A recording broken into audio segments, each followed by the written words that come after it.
Okay, I got some sound. I have several of us here, so let me get us over here to the room. And I know we'll have a lot of folks join us. Let me see what I've got so far. Kristen, Alex, Jack, AJ, Dean, Hannah, Levi, Quentin, a whole lot of folks. So I'm going to put all of you on mute. If you have a question, as I like to do, I mute all the participants. And what I like to do is if you have a question, use the chat function. Now, there's a reason why. First of all, if it's a private kind of question, you don't have to broadcast it in front of the entire class. The second is if it's something that I can answer for everybody that might be a more general question, I can just do that without having to identify you if you'd be uncomfortable being identified. So that's why I put everybody on mute. And I tell you, if you have a question, it'll pop up and alert me, but it won't show up in the recording. Now, wanted to go through just some housekeeping with everybody here. And as you might have noted, I added in an hour today of virtual office hours. And I'm adding those in. As we get near the end of the semester, there's going to be more and more time.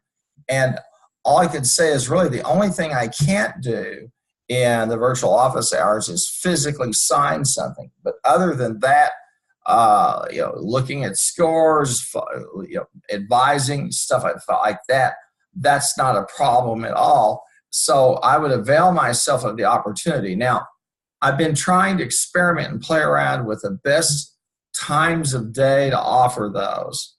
I know the mornings are filled up with classes, and these times in the afternoons, they may or may not be working for a lot of people. So I'm going to take a look at that. And I have Fridays, but Fridays are generally a block of time that get eaten up by one, two, or all three things. Usually there's some kind of university meeting or college meeting, okay? I have folks that I do community service with, for which I'm supposed to do. And I am on the editorial board of several editorial boards, and it's almost invariably questions. I have to sit through a meeting of some sort, or on top of that, I've got like 2 or 3 articles I've got to review. And so I've got those obligations for my job and things that I'm doing to stay current in the field. And so that when I come in here, I'm not just teaching stuff out of a book. I've actually done this stuff and I'm learning something about it. So that's what's going on there. The other is the other thing I wanted to let everybody know is this: as we come down to the end of the course, especially this one, you're going to have some periods of time where I just simply give you flex time, and that is time to work on projects that will be due, time to work on the exams, etc. Okay, so that's again a piece of the course where I put I put a lot of. It's not a matter of putting trust in; it's just giving the opportunity to do it and get it taken care of. So that's kind of a housekeeping issue I wanted to visit with you today. On the whole, the scores are pretty good. On the whole, the attendance in these sessions, whether ground-based or virtual, is pretty good. I'll put it on the management decision problems. People are everybody's doing very, very well. And so that's kind of carried over to these interactive sessions, and I'm really happy with those too. So you'll notice last week, I didn't hardly give any feedback to anybody on those, because when I saw it, what I saw looked good, what I was after, and I thought it made a lot of sense. And as we discussed Monday, that issue of the potential the potential risk, security risks posed by like massive open gaming kinds of platforms are really challenging. I watched an excellent documentary last night on Facebook, and pardon me, it was about Facebook. It was on PBS, and they talked about Facebook and the challenge of trying to deal with all of these websites that are fake webs. They're generating fake news. They generate hate speech, and the company's response. And they interviewed a lot of different people in the company, and how they're trying to alert authorities. And Facebook is this massive platform, and because it's a way to reach a lot of people. For example, they were talking about the genocide that's occurring in the Myanmar Republic, where you have Muslims who are being subjected to ethnic cleansing. Ethnic cleansing is a euphemism for, let's say that you went into Oklahoma City, or let's say even Shawnee, and you found every single person who's a Southern Baptist, and you killed them and burned down their house. That's ethnic cleansing. And there's a lot of nastiness like that in the world. And so Facebook will have these posts from people, and they're trying to deal with that issue of balancing free speech versus the kinds of things that incite problems and riots. And they went through a whole series of those kinds of events. And then Mark Zuckerberg's testimony in front of Congress. So, and Facebook is not just completely naive about all this. They have hired 20,000 people, but they got 2 billion users around the world, and then of course they had the giant data compromise. So it was an interesting. It was a very interesting program, because especially the discussions where he was grilled by Congress is, should we regulate this, and to what extent are we moving to a point where we squelch free speech? If someone's a lunatic and they have really strange, bizarre beliefs, it's their right in this country to express them. Now, we have the right to rebut it. We had to say that person's a lunatic, because that's just part of living in a democratic society. When that speech elevates things to a different level, that's where we hit some real problems. And one of the first great Supreme Court justices was a man named Oliver Wendell Holmes. Okay, and he said free speech is fine as long as it's not a person who yells fire in a theater when there's no fire. And I think it was Justice Douglas who said, your freedom of speech and your freedom of expression ends at the tip of my nose. So that's an issue here, and it's a security issue, and not just issues of like malware and things, but also the real-time, real-world impacts that can occur because of these platforms. So I thought it was an interesting show that I'd share with you. And I think if you have PBS, or you can go there and see the documentary, but it's worth it because it shows you how powerful these companies like Twitter, like Facebook have become. Well, all that being said, we were looking at management decision problem number 9, and that one, and then as well as the interactive session number 7. And I wanted to just alert you to some of these resources down here. And I think we had done a little bit, we had visited a little bit with the MDPs, okay? But I wanted to walk you through some of these resources. Now, this first one is admittedly from 2017, okay? And it's got us a link out to a site. All right. And they've even got these best e-commerce site builders of 2018. And they've got, they're trying to sell you a product, okay? And they've got ratings for them, okay? And one of the things that's interesting is this is a self-service type of arrangement. In other words, this is a way for you to, if you want, to go over and build your own e-commerce site, or have someone work with you on creating it. And this is just like so many other technologies. We've come to the point where it's like so many other technologies. We've let me grab this for a minute. I'm not going to answer it. I'm just going to, maybe they can call me later. But the bottom line is what we're seeing with technology, and this is important for you to understand in terms of management information systems, is this issue where we see platforms or applications continuing to be dumbed down or simplified so they can be used in a variety of ways. And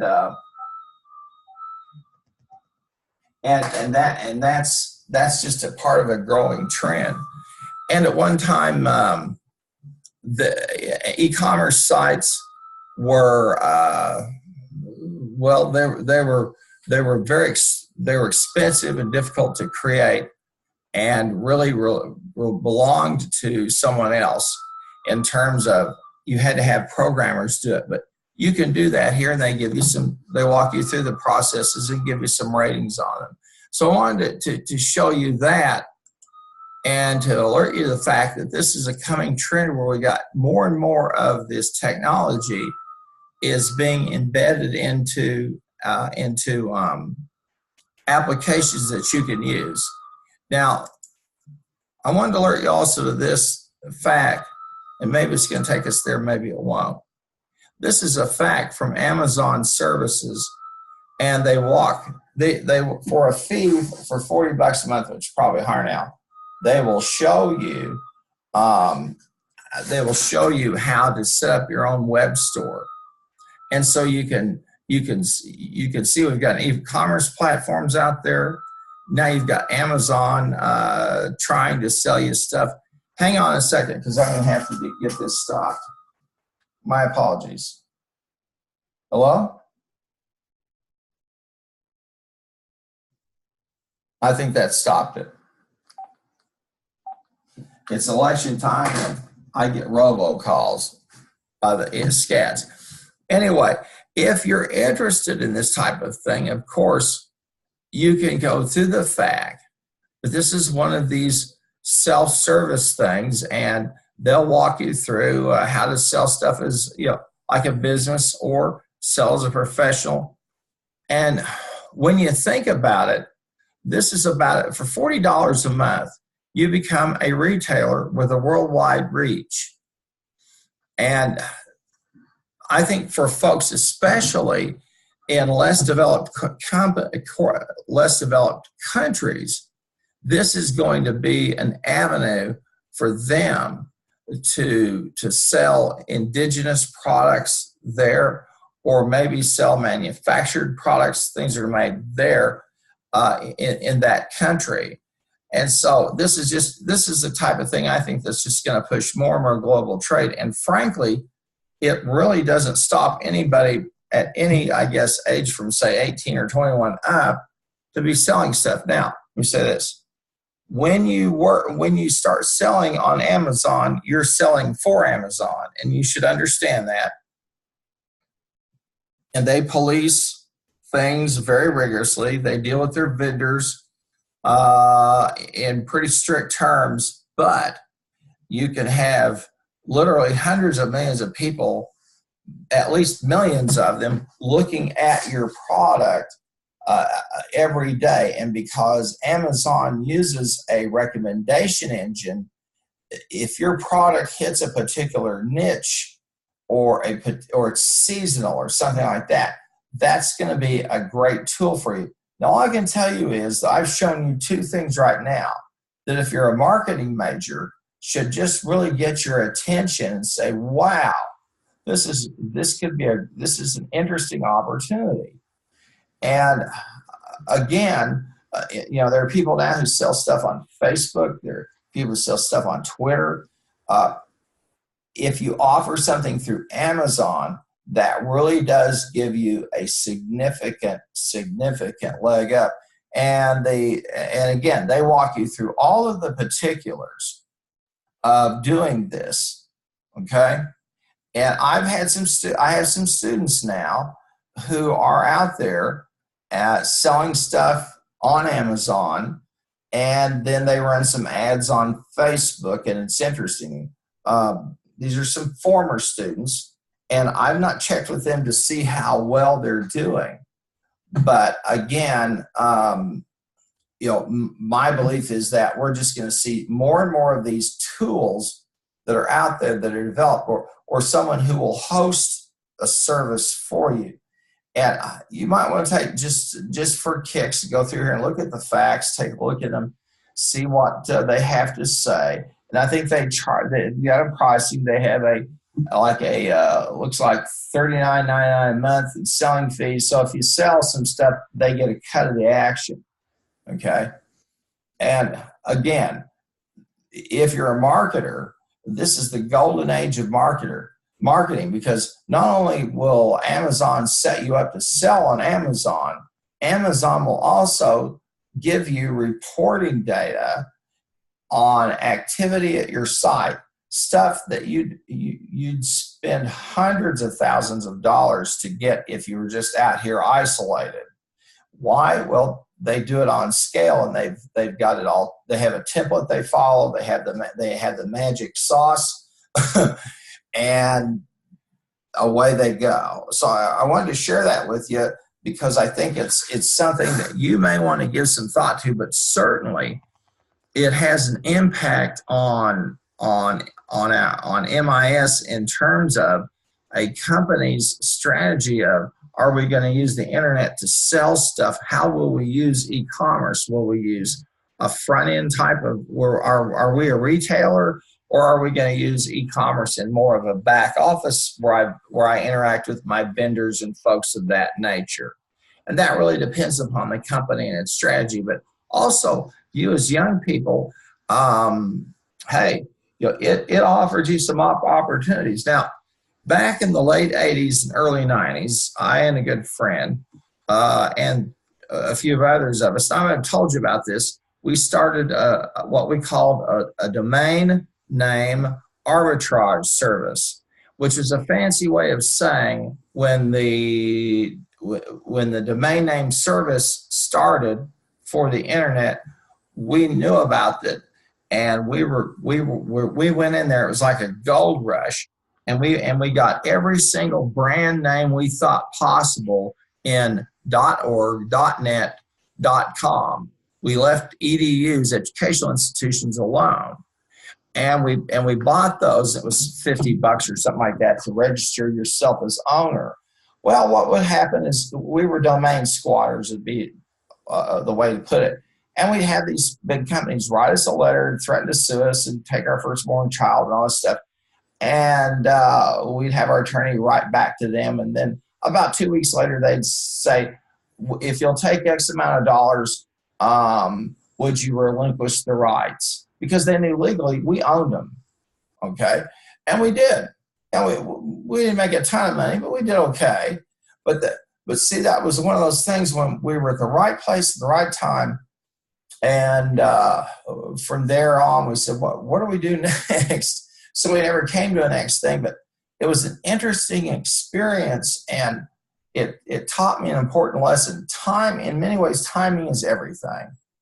So if you've got anything you think you're going to want to be selling that's of value, you can put it on there. Now, in my experience, I've been associated with a couple of professional societies, scholarly professional societies that peddle their books and their proceedings. Like when Informing Science, for example, which is a professional society, when they have an annual conference, they'll sell the proceedings, which will include papers that people delivered or gave, and then what they call poster sessions, and they'll bundle that up and put it in a PDF and sell it online. I have about 7 or 8 books that I wrote with my colleague, or edited with my colleague, Dr. Kuhang. Those are over there on Amazon. They're in PDF form, and we did okay. So if you want to get in the publishing game, you can do so. And this has changed things so much because the upfront costs. You remember we talked the other day about Cosa's Law and things being outsourced. Well, we're starting to see with the technology, some ways we can really outsource. We can outsource in some ways we never dreamed. My uncle, when he retired, he had decided he always wanted to be a clockmaker. He wanted to make clocks. Who knows why? But and the big wooden ones, like you'll see not the great big, and he was fascinated with those things, and he built them. And to sell them, of course, he'd have to run ads in the want ads or ads in papers all over the country. And it was a major hassle to get the information from the newspapers and on to do some advertising. He did some advertising in some magazines, but he wasn't a marketing person, didn't have a clue. So what really ended up being for him was just basically an unpaid hobby because he spent as much money trying to market the things as he did making them. And they're beautiful things, just beautiful. And I've often thought it's sad that he didn't have an Amazon because he would have made a fortune. Well, that's one of those resources, again, that I wanted you to take a look at, is the Amazon selling services. And again, I put these over here for you. Now, I know you say, well, what else other than just the fun of looking at them is important? Well, I'm still toying with the idea of doing of either generating a quiz over them for extra credit or letting you generate a quiz. And I'm still kind of mulling that over because I provide these to challenge you to say, hey, I want to dig a little bit deeper, okay? And this is another one, of course. This is from 2017. I know it's 2018. And these are 5 trends to watch for. And I don't think they're gonna go away very soon, okay? And they talk about this.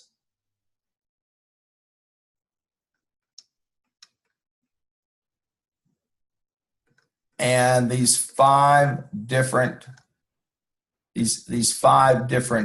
trends that they see that's going on out there. So you'll want to take a look at that if you're interested in e-commerce and think that would be something that you might want to do. So we'll take this back here, okay? Hopefully, and I also have, I think, an excellent resource, which is an introduction to recommendation engines. You say, what in the world's a recommendation engine? Well, if you want to find out and get it in some depth, here it is. And this will give you a nice overview. There are also, let me say this, there are some places out there like Coursera, Canvas has a few, or Udacity that have these online MOOCs, massively open-oriented courses. And there's some fantastic courses you can take from some really, really good institutions that you can get many of them for free and many of them for next to nothing.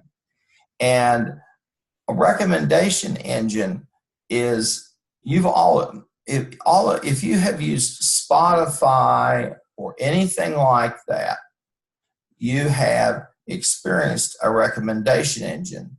If you've used Amazon, you've used a recommendation engine. Here's the idea. When you come into the website, let's say if you have Spotify. Now, I have premium because I don't want people telling me what to listen, and I hate it because I'll hear a song and then they'll put something on. So I choose the songs, I pay the fee. My wife's cheapskate, she doesn't do it, okay? I think iHeartRadio, and there's some other ones that are like that, but to make a long story short, you listen to a song and they recommend another. Now, recommendation engines are designed, okay, to react to what you find of interest and to try to build a chain from that to another item, to another item, to another item, to another item, okay? And that's why they're called recommendation engines, and they have a particular set of algorithms that are used. Now, I'm going to show you what we're talking about real quickly. I won't take too much time, but it's worth seeing. So I'm going to go to Amazon, all right, and I'm over here, and they're going to try to sell me. They've got some products, okay, and they say sign in for the best experience, which is code words for come into my trap, said the spider to the fly. And it's code words for if you have an account with me, I'm going to try to sell you as much junk today as I can do. So notice here that we've got some offers that are flying by, okay? And let's say I'm just really interested in these cool looking mid-century modern tables. And so they've got some things where I can like them, I can unlike them, okay? For instant recommendations, okay? And what they mean is if I pick this and I say, hey, this is cool, like I like that, I'll start to get some other things recommended to me. Here's some furniture, okay? Here's a coffee table. Everybody needs an elephant coffee table, okay? So I'm gonna like that one for sure. And they'll say, well, you want some more cool coffee tables? Well, we're good to go. We'll show you. You can see we start moving into chandeliers, plates, more bedding. And this is and now we're at the start there now recommending shoes, stuff to read.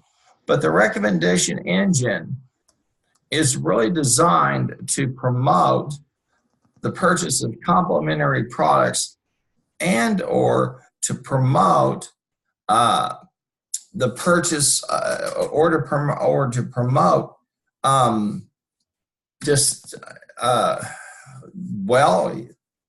you just decide to buy something, an extemporaneous purchase or an impulse purchase. I don't like the impulse purchase because I don't know that it applies here because you're not acting on an impulse.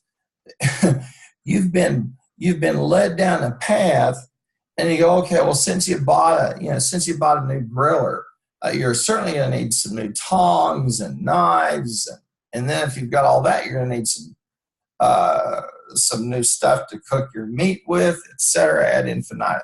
No difference here. So you've got this recommendation engine, and they also walk you through today's deals, gift cards, all types of things. But that's what an recommendation engine is supposed to do. Now we click the cool elephant table, okay, and so let's see what else they've got for us. So now I'm following around. Now everybody needs one of these, and I don't know how you couldn't. I certainly do. And hey, it's only $231, and my wife she'd faint if I bought this thing today. But they're going to give you a lot of different looks. Now listen, there's only 6 left in stock, but they tell us more on the way. So you may want to wait, and maybe I'll buy all 6. I don't know. If you want it assembled, okay, it's going to cost you an extra $77. And my hunch, I'd want to know how unassembled this is before I want to spend $70. Let's see what Good Fortune's all about. Oh, there you are. I kind of like. Or here's Majesty. That's pretty cool. But this is the festival. We're going all the way now. People that bought this, then you need a table and some more strange-looking tables. You get my drift. Okay.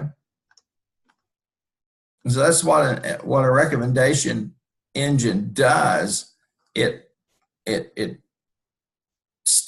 basically operates as if they're trying to get you to go down a path. Netflix is another one of these, and again, Netflix has this introduction to recommendation engines, but Netflix to a certain extent is like that, in that they will kind of give you some hints at some stuff, or they'll show you some things that are out there that are similar products. But I would strongly encourage you, if you're a marketing student, you need to learn all you can about that, about recommendation engines. Okay, well, I'm going to go back over here, and got a couple of other resources I want to talk about. Okay, and there's a document I've got for you. It's on the long tail of technology. This is from a TED Talk that was given by Chris Anderson, who was the founder of Wired magazine. And what he's saying is essentially this: if you assume that the sale of products, okay, if you assume that the sale of products kind of has some big winners that everybody buys, let's say movies, real big hits, and then you have all these obscure movies out here, and you chart them. The middle of that's going to be the Harry Potters of the world, etc. And then you have this long tail. And what he said, what he argues, is that in the long tail, there's people, and people like Amazon have discovered this, there's more business to be had with highly specialized niche products than there is in trying to compete for, blockbuster of the year or blockbuster of the month. And he has this talk, and I want to take a minute out here, and I want to see if we can find just a quick image of that. I'm just going to do a quick long tail of technology.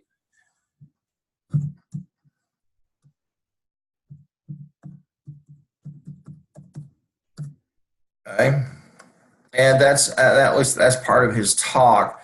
And let's see if we can find some images. Okay, here's what he's talking about. Yeah, these are academic technologies, and they're talking about what everybody has or uses in an academic institution. Okay, and you can walk through here now. You could see that as you move more and more out into what we would call World Wide Web 2.0, highly interactive.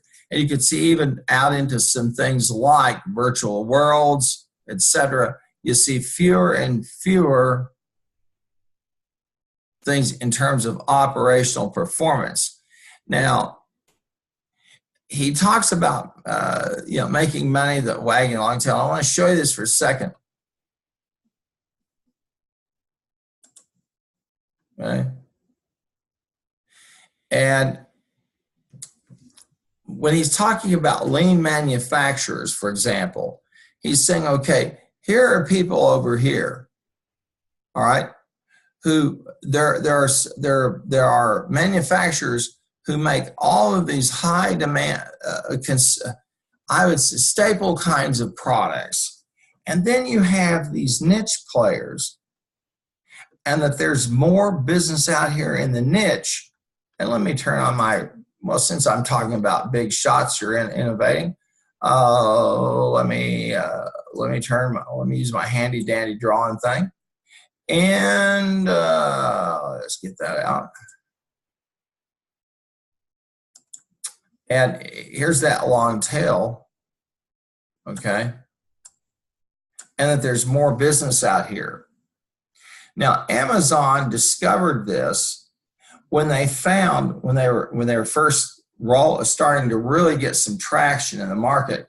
They found that they sold more rare and obscure book titles than they did from academic titles. Maybe some of you have bought your text through Amazon, popular books that were out there, that the gold was really in that long tail. And that was when it occurred to the founders of Amazon, I have walked into an incredible opportunity, because I can sell these online. I don't have to warehouse them. And some of them now are even in digital form. So and Amazon makes more money off of their long tail products than they do off of these, because this is such a highly competitive space. These are all these niche products. So if you can get into that position where eBay has exploited this quite well, because they're an intermediary. They run an auction, okay? And people bring junk in there that's, yeah, I have a picture of Mickey Mouse from 1943. How much will someone pay me for it? Okay, if you've been to eBay, it's fascinating, the stuff that people offer for sale. And of course, eBay is slowly but surely moving in its own products, and I think they have to be careful with that, because they're gonna lose some of their mojo. You know, people, if they have stuff they want to sell, well, they're going to sell it, and there are more people out there who just have the need to get rid of something, or they're looking for something obscure, than all of the marketing geniuses could ever figure out. Okay, and now this also applies to media. Okay, and movies. Let me give you an example. Television shows, Antenna TV. If you watch it, my wife and I watch it. It's all of these obscure shows. It's from all of these old programs. Okay, now on any given night, Antenna TV will probably have a viewership concentrated probably from I'd say age 45 and upwards, that is as good or better than any other network, including the major networks or the movie channels. Why? If you're from my age cohort, you want to see Andy Griffith. My wife and I have record Johnny Carson, of all people. To you, he's just a name. And all these other MASH and all these other programs that are, Carol Burnett. I'm going through stuff. You go, oh my grandparents listened to that. Yes, okay. But there's some money to be had out here in the long tail, and the technology enables us to do this. So and here's the thing, because you can market in this area, okay, in here, you have a tremendous opportunity, because you don't have to fight for market share with the Tyrannosaurus Rexes of the world that are in here. You can fight for market share in here. And when you decide to do that, okay, then you're really using MIS, because you start to focus the technology, the organization, and the management around that long tail type of products. Another example is out on YouTube.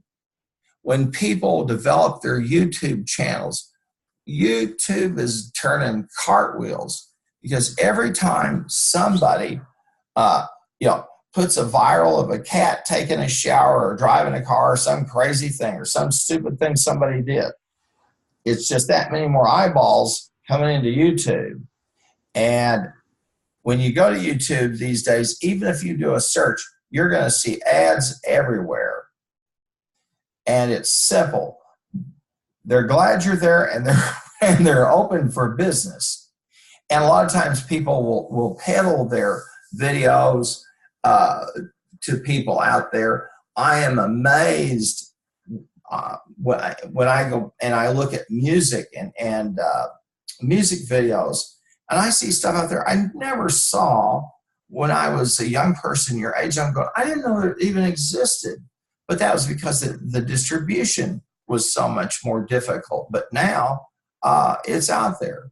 And I probably could name 3 dozen of the great movies of all time that never came to Oklahoma City, because Oklahoma City is a conservative place, and they didn't want some of those dirty movies, as they considered them, coming into Oklahoma City. Or they didn't want films that were too violent and lordy. What we have coming through our screens now, my grandparents would probably take an axe to the TV and say, don't ever bring that in my house again, because there's just crazy stuff out there. But this enables, the technology enables you to be a niche marketer, okay? And it's a business solution for the firm that says, I can't duke it out with people. I don't have the production capability to keep prices at a certain level. So I wanted you to see that. Now, one of the things that's important about this, and I'm going to take this off for a minute, is that this long tail business is, and the long tail of technology is tied into the way that markets tend to move, and they tend to have. And if you're a marketing student, you've probably looked at this. The person who's an innovator, they buy a product that nobody else has. Okay. I look around today and I see some people driving Tesla cars, and I think to myself, now these are innovative people. They're cutting edge people. They're right on because they're buying these electric cars. In 20 years, everybody will look at Tesla and go, okay, yeah, we got our own electric car, and or hybrids. And so it really becomes a way for us to understand how products get accepted and then used. Now, there's some excellent books out there, and I want to recommend. And if you haven't seen them, I think you'd want to take a look at them. So I'm going to pop over to Amazon for a minute, and I'm going to scroll back over here, and we're going to do a quick search. Okay, and they want me to sign in, which will not happen. And I'm going to put in the S curve. Okay. And let me get up here and I'm going to get my annotate thing on. And I'm going to get my eraser, get that boom. Okay. And then I'll close that off. Now, I better qualify that because I'm getting some stuff I don't want to see. The S curve of innovation.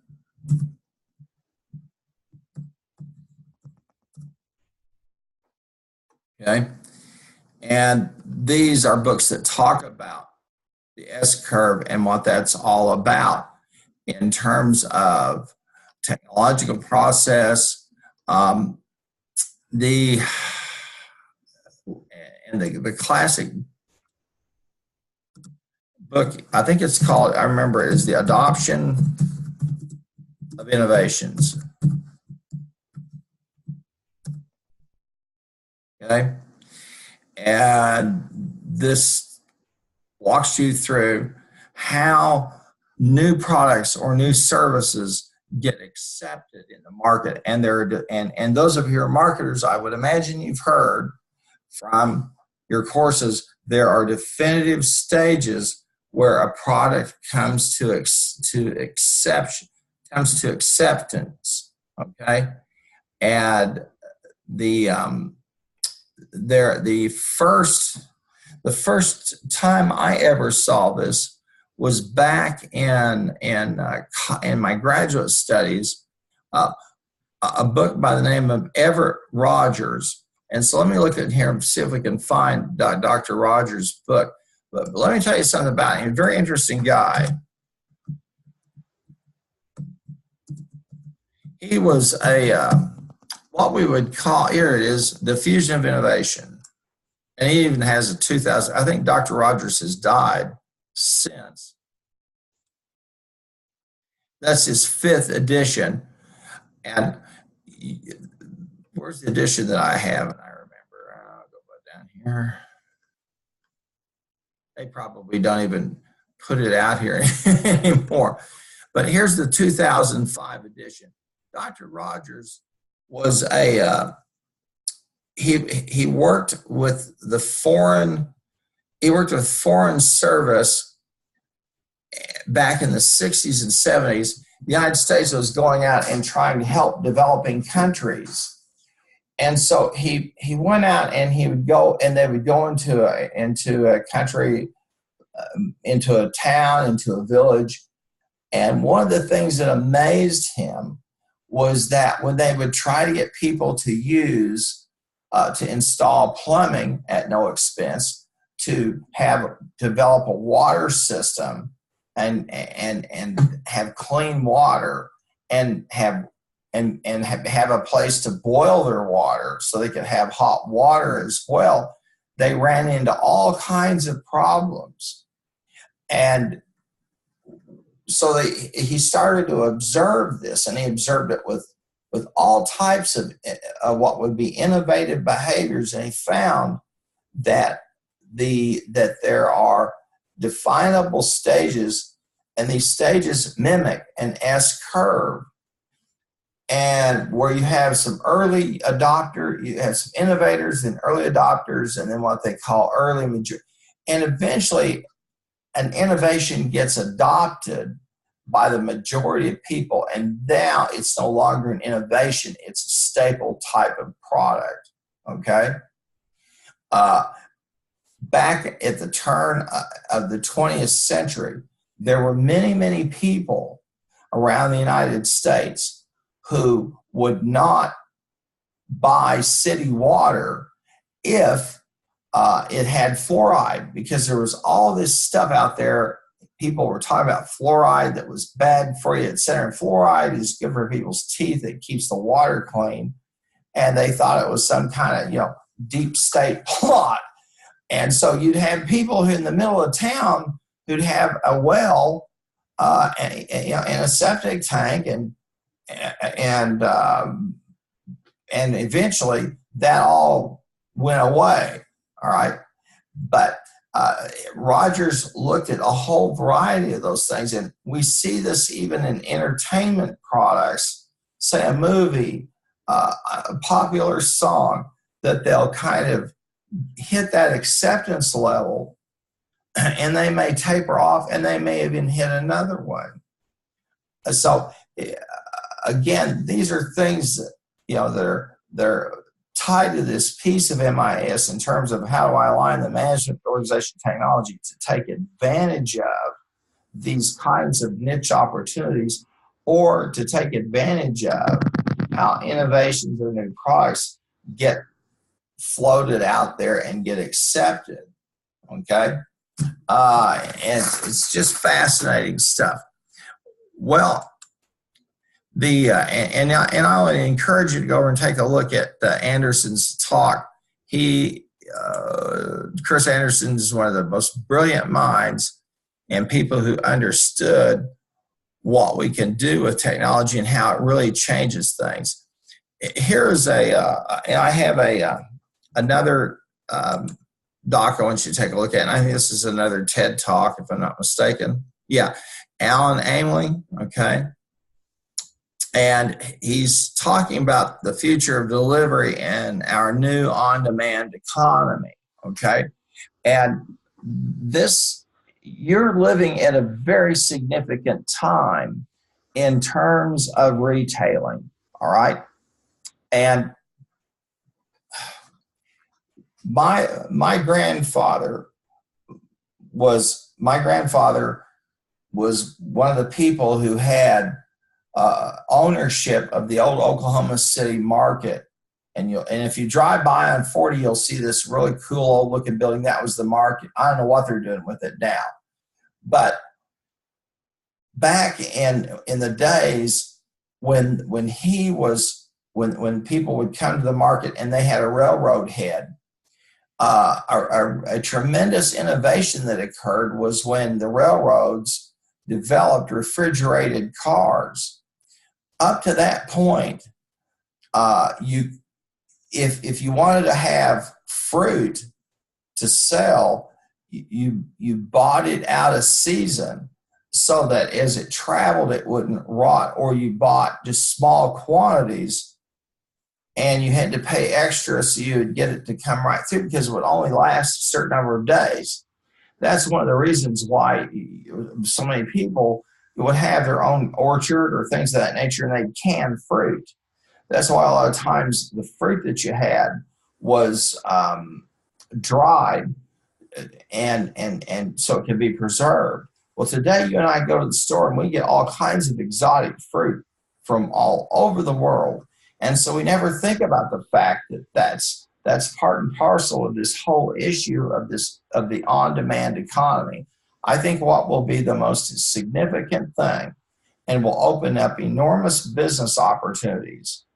Okay. And again, this is MIS looking at it from the standpoint of how technology really is a great equalizer. Is going to be these 3D printers. I just think they're going to change everything in terms of small goods and maybe even more, even maybe medium-sized manufacturing goods. I just don't think we have any idea where it's going to go. And then when you begin to talk about things like clothing with sensors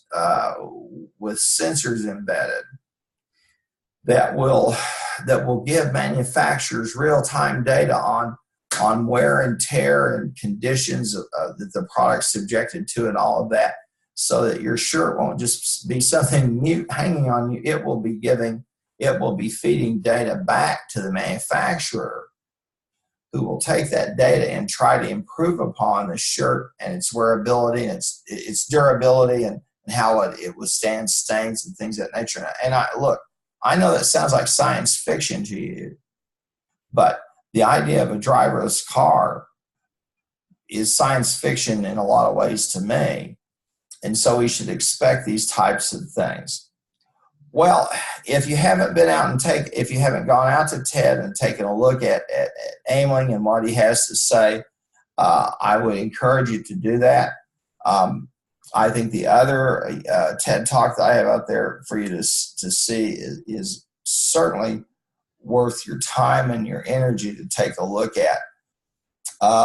And just for the simple reason that these are some of our finest minds, and they're giving us some indication of where things are headed. And I think we couldn't offer an MIS course if we don't talk about these things, because they then start to change how we do business. I think this Internet of Things idea. Now, I gave a lecture there at school. It's been about 7 or 8 years ago on the Internet of Things. And people were there and they were kind of skeptical and took it as something kind of goofy and all of that. They don't do that anymore. I've been asked, would you come back and do another lecture? And I said, well, let me get enough material, I might. But the whole idea of having washers and dryers that have chips that link them back to the manufacturer, a refrigerator that I can go to the internet and order stuff. My phone, which I can use to start my car and have it at a certain temperature waiting for me while the car is locked and safe, and I can have it cooled off or warmed up. for as I want to, just from an app on my phone, is just incredible stuff. And so this is important for you to see, because as we embed more and more chips into things, I'm not sure what opportunities there will be for us. And there are going to be people who see business models of all kinds out there that we just can't foresee at this point in time. So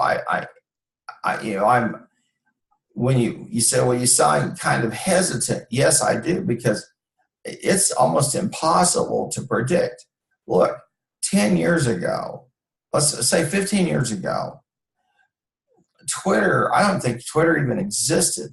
I think Facebook was still over in Harvard with kids posting dirty pictures to each other. We had some music. We had one notorious music service.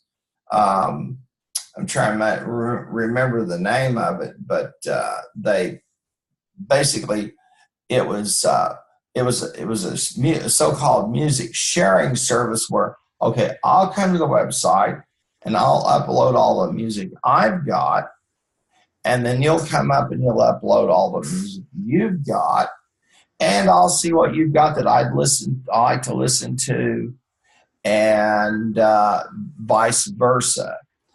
And Napster, that's the plan.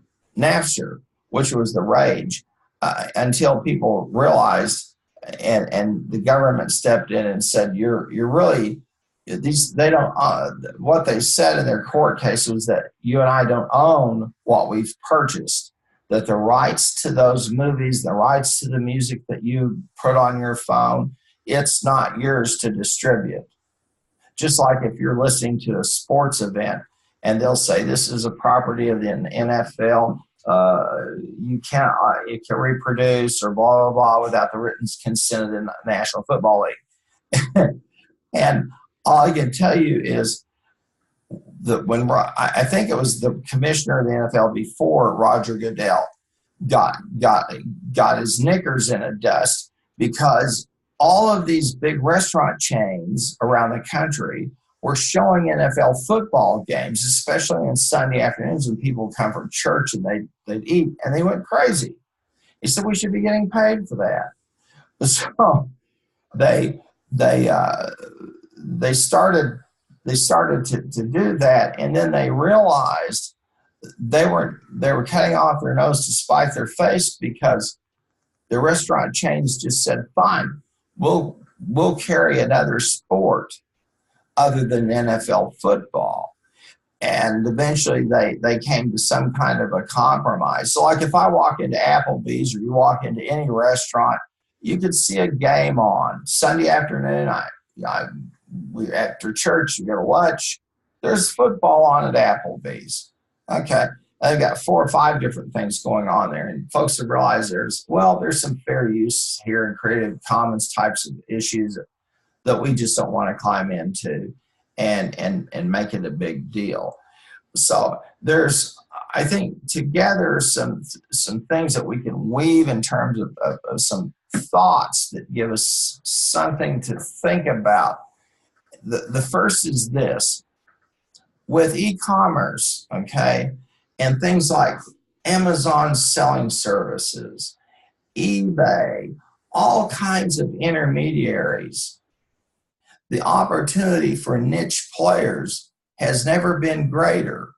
Niche players being firms that are that appeal to a very narrow band of person. You see, although you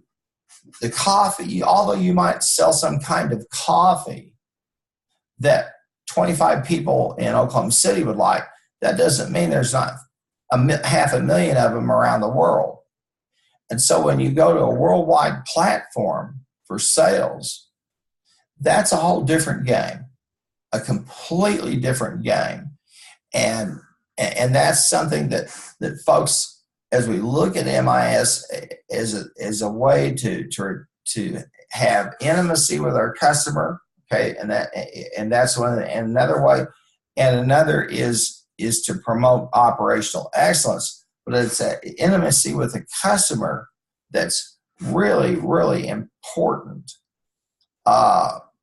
And I'll just tell you about it quickly about it. I'll tell you about an experience I've had just recently. Now, again, one of the values of understanding this is you can look in the world and you can say, oh, that's what's going on there. I'm always interested in kind of offbeat or strange music. And there's a program that comes through Kansas Public Radio, and and you'll love this. It's called the Retro Cocktail Hour.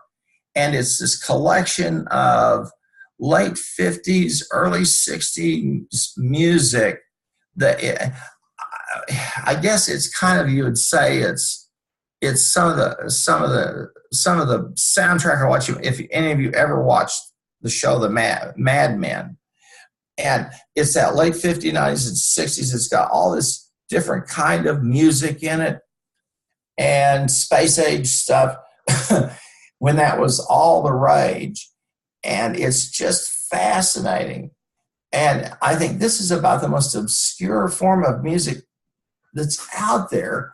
But they have, when I tune in, I tune in just to see on Saturday nights at 9, I go on the internet actually to Kansas Public Radio, and he'll have 20,000, 30, 40,000 people beamed in and listening. He has ground-based events where he'll have 5,000 people show up with their old albums and all this stuff. And I just think, okay, this is really an example of this long tail. And he's used, and the Kansas Public Radio really leverages technology because they have a fantastic platform to play the music, okay? And then he has his website, he has social media, he has ground-based events, and it's just absolutely boggled my mind when I see the kinds of numbers, the people he gets, especially at the ground-based events. Again, this is how the technology equalizes everything and becomes this vehicle by which you can take these obscure products and sell them or peddle your services. So I think there's a lot there to be said, and that's why I think these some very, very useful resources for you to take a look at, simply because they show us how the technology just kind of works its way as a mediator and as a way of providing people. Well, it's a click. You turn on the phone, you turn a computer, you get the browser going, and you click to find stuff. And this really changes business models, especially if you're trying to continue to, if you're in a ground-based model and you're trying, for example, to sell things on the ground, to sell items in a retail. And that's why we're going to see, I think, more and more highly specialized niche retailers, and we're going to see fewer and fewer just more general retailers. Yeah. JCPenney Sears probably won't go away, but Sears will be selling stuff online. Okay, because I can say this: when I walk into the Sears store at the mall in Norman, it's like I'm attending a funeral. It's about as exciting as a funeral, and it's like they don't hardly have anything, but they're pushing people to go to the internet and use the internet catalog to purchase stuff and then have it delivered at the store, which is kind of a change from where they were. Well, I'll tell you what, like I said, there's some resources there for you to look at. I would challenge you to go over to Amazon and just do this. Choose a barbecuer, okay, like a Weber grill or something, and just follow the chain to see how Amazon tries to start selling you everything and anything you would ever need or not need to barbecue. I never knew that I needed so much stuff. So I would encourage you to do that, and you'll learn a whole lot about recommendation engines. I've got some good sources for you here. If you're a marketing major, you really do. This is your week to be queuing in on some serious insights into what's happening out there and how we're using the technology to leverage the development of niche products and services. Well, folks, thank you so much, and we'll stop a little early today. That's okay. We've had some days where we went over that. And don't forget, and I'm going to go up here for a moment to the announcements area. Don't forget the assignments that you've got coming up. And that was slot 1. Now, slot 2 today is from 3:30 to 5, okay? So it'll start in about 25 minutes, and I'll be on until 5. So if you need something, you have the link. You can go there and visit me, okay? Thank you so much, and have a good one. Before I go, I better ask, anybody have any questions? And always, if I'm in lecture mode, please feel free to stop and ask if you have a question. I'm happy to try to answer those. Okay? All right, folks, thank you so much. Have a good one.